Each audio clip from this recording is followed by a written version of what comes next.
Welcome to physics mentors. এখন আমি তোমাদেরকে দেখাবো চ্যাপ্টার 5 থেকে প্রতি বছর এটা আমাদের চলে আসে। চলো দেখে নেই নিউটনের সূত্রের সাহায্যে S5, S6, S7 নির্ণয়।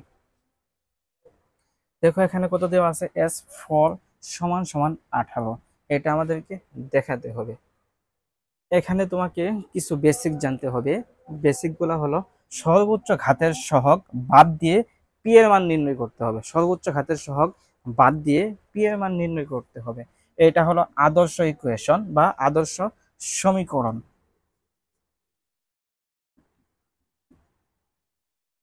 এটা হলো কি বলতো, আদর্শ ইকুয়েশন।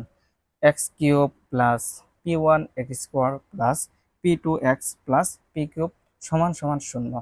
যে কোনো ইকুয়েশন থাকুক না কেন আমাদেরকে এই সূত্র কল্পনা করতে হবে।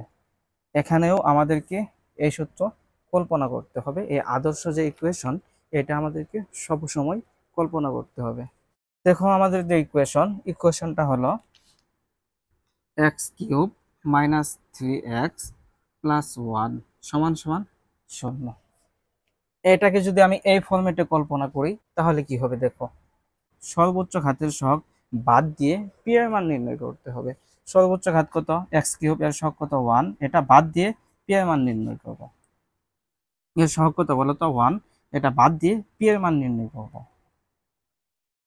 আর এখানে তোমাকে আরেকটা জিনিস জানতে হবে, এই সূত্রের সাথে যখন আমি কল্পনা করব তখন কি হবে বলতো, এখানে কি ছিল x³ এখানে রয়েছে, এরপর কি P1 x²। দেখো এই রাশিটা কি এখানে রয়েছে, এখানে নেই। দেখো যেহেতু নেই তাহলে কি হবে, P1 সমান সমান 0 হবে। এরপর দেখো P2x, দেখো এখানে কি, এটা হবে কি P2, এটা কি x, এটা কি P3। দেখো তাহলে যে রাশি থাকবে না তার মান 0। এই রাশিটা এখানে, এই রাশিটা এখানে নেই। এখানে কি এই রাশিটা হতো কিন্তু নেই, সেজন্য ওই রাশির বদলে আমি 0 লিখে নিয়েছি। দেখো তাহলে P2, P2 সমান সমান কত হবে, এখানে কি আছে -3 আছে, -3। এরপর আমি কি লিখবো বলতো, P3 এর মান কত 1 আছে, 1। এখন আমি এটার জন্য এই নিউটনের সূত্রটা বসাবো। নিউটনের সূত্র হলো Sn plus P1 Sn - 2 plus P2 Sn - 2 plus P3 Sn - 3 plus n Pn। এটা হলো নিউটনের সূত্র। দেখো নিউটনের সূত্র যদি বসাই, প্রথম হলো কি S1, এরপর কি S2, এরপর কি S3, এরপর কি S4 নির্ণয় করতে হবে। দেখো এখানে কত নির্ণয়, S4। আর এখানে কি S6 পর্যন্ত নির্ণয়, তাহলে S5 S6। যখন তুমি এটা নির্ণয় করবা তখন তুমি S6 পর্যন্ত নির্ণয় করবা। যেহেতু আমি এখানে S4 পর্যন্ত নির্ণয় করব সেহেতু আমি দুইটা মিশিয়ে দেব। দেখো প্রথম হলো S1 প্লাস P1 সমান সমান 0। এটা হলো প্রথম ধাপ। এই ধাপে আমরা এটা বসাবো না। দ্বিতীয় ধাপে দেখো কি বসাই, S2 হবে। দ্বিতীয় ধাপ কি হবে, S2। n এর জায়গায় কি বসাবো বলো তো, 2 বসাবা।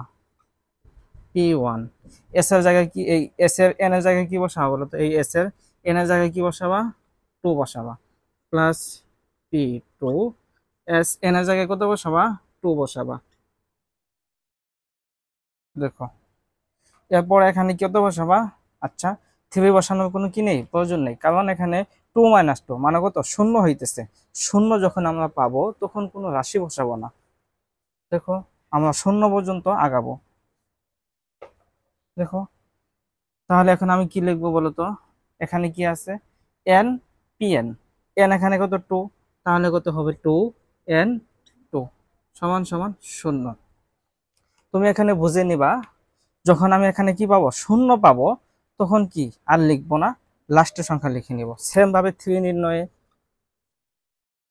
P1 s, তাহলে এখানে কত হবে 2 - 1, এখানে কত 3 আছে, 3 - 1 প্লাস এখানে কি হবে P2 হবে s, 3 মাইনাস কত হবে 2 হবে। এরপর কত হবে P3 হবে s, থ্রি মাইনাস কত, থ্রি। দেখো এখানে কি আমরা শূন্য যখন পেয়েছি, থ্রি থেকে থ্রি গেলে কত, শূন্য। তাহলে আমি কি করব, এতটুকু আমি লিখবো না, এরপর আমি কি লিখবো, এইটা লিখে নিব। তাহলে থ্রি পি থ্রি। দেখো এটা লেখার কি প্রয়োজন নেই, শূন্য হলে কি লেখার কোনো প্রয়োজন নেই। এখন আমি ফর লিখবো, সেম ভাবে ফর কত, S for P one, S four থেকে ওয়ান বাদ দাও, প্লাস পি কত হবে, এখানে টু হবে, এস ফোর থেকে টু বাদ দাও, প্লাস এখানে কত হবে, থ্রি হবে, এস ফোর থেকে থ্রি বাদ দাও, প্লাস পি কত হবে, ফোর হবে, এস ফোর থেকে ফোর বাদ দিবা। দেখো এরপর কি লিখবা, ফোর থেকে ফোর বাদ দিলা শূন্য, তাহলে লেখার কোনো প্রয়োজন নেই। যখন শূন্য আসবে তখন তুমি লিখবা না। এরপর তুমি কোনটা লিখবা, এন পি এন। এন এখানে কত, ফোর পি ফোর, এতটুকু আমি লিখে দিলাম। দেখো আমাদের কি নির্ণয় করতে হবে, এই ফলটা নির্ণয় করতে হবে। এটা হলে জাস্ট একটা সূত্র, একটা স্ক্রিনশট নিয়ে নাও। ওকে ডান। তাহলে যদি আমি ধাপে ধাপে এটা নির্ণয় করি, এগুলা মান আছে দেখো, এগুলা মান এখন আমি বসিয়ে দিব।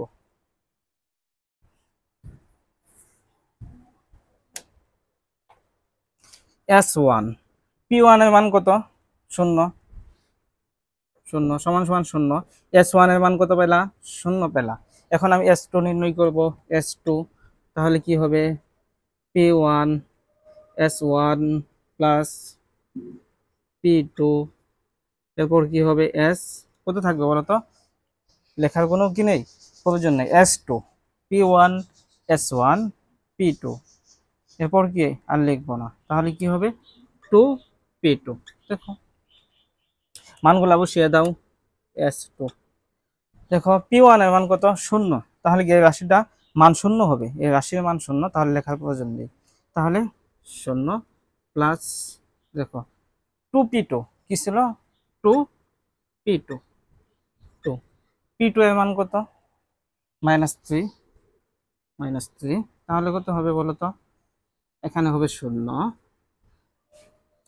এস টু, তিন দুগুণে কত, ছয়। তাহলে কত হবে, মাইনাস ছয় হবে। আচ্ছা মাইনাস যদি ছয় হয়, এখানে কি ছিল, প্লাস ছিল, প্লাসে মাইনাসে কত, মাইনাস। তাহলে এস টু সমান সমান কত হবে, সিক্স হবে।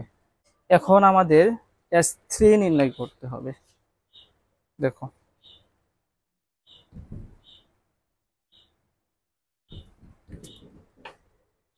এস ওয়ান এর মান কত পেয়েছিলা, শূন্য পেয়েছিলাম।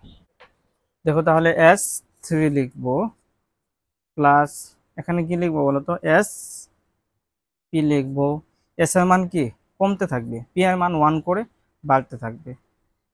তাহলে কত হবে, এস থ্রি হবে, তাহলে কত হবে, এস ওয়ান হবে, পি কি হবে বলতো, টু হবে। দেখো আর লেখার কোনো প্রয়োজন নেই। তাহলে কি হবে, থ্রি পি থ্রি। দেখো সূত্রটা একটু কল্পনা করো, তাই তুমি বুঝতে পারবা। এখন দেখো যদি মান বসিয়ে দেই, S three S two, P one এর মান কত, শূন্য, পি ওয়ান এর মান কত, শূন্য। তাহলে এই রাশি বসালে শূন্যই হবে, শূন্য। এস ওয়ান এর মান কত, শূন্য, এই রাশির সাথে যদি বসাই তাহলে কি হবে, শূন্যই হবে। দেখো থ্রি পি থ্রি মান কত বলতো, ওয়ান, পি থ্রি মান কত, ওয়ান, ওয়ান, শূন্য। তাহলে ইকুয়েশন করলে কত হবে, এখানে কি আছে, প্লাস আছে, এদিকে আসবে মাইনাস থ্রি।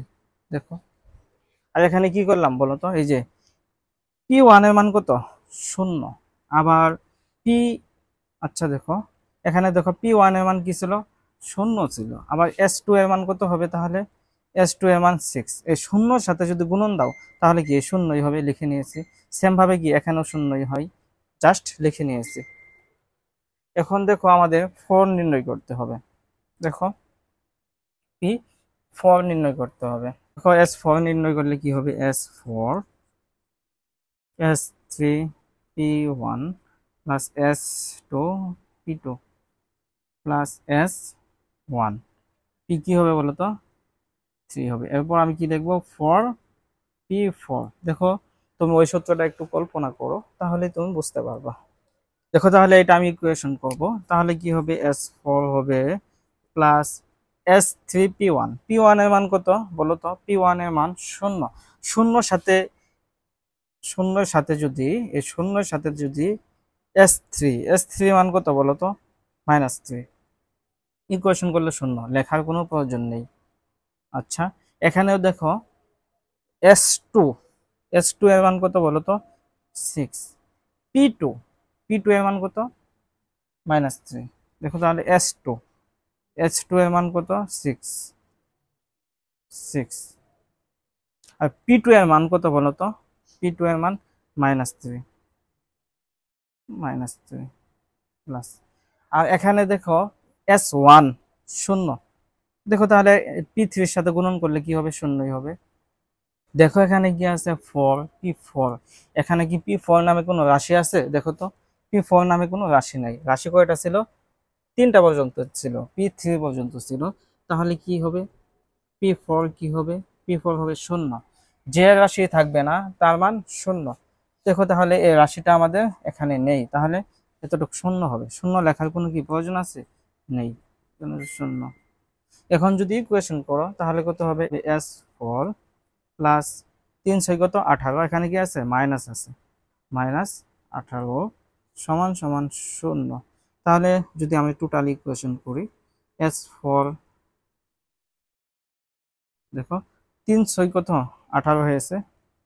S4 যদি নির্ণয় করি, দেখো এখানে প্লাস আছে, প্লাসে মাইনাসে কি? মাইনাস। তাহলে এখানে কত হবে? মাইনাস হবে, -18। এখানে কি আছে? 0 আছে। যদি এদিক নিয়ে আসি তাহলে হবে +18। এটাই হলো আমাদের নির্ণয়ের সমাধান। আশা করি তুমি বুঝতে পেরেছো। এখন তুমি আমার মতো প্র্যাকটিস করবা এইটা। দেখো যেমন ভাবে আমি 4 নির্ণয় করছি সেম ভাবে করবা। এরপর S6। দেখো এইগুলা যদি তুমি প্র্যাকটিস করো, ইনশাল্লাহ ফুল মার্কস ক্যারি করতে পারবা। আমাদের এক্সামে প্রতি বছর এইগুলা চলে আসে। এরপর আমি তোমাদেরকে দেখাবো ডেকার্তের নিয়ম।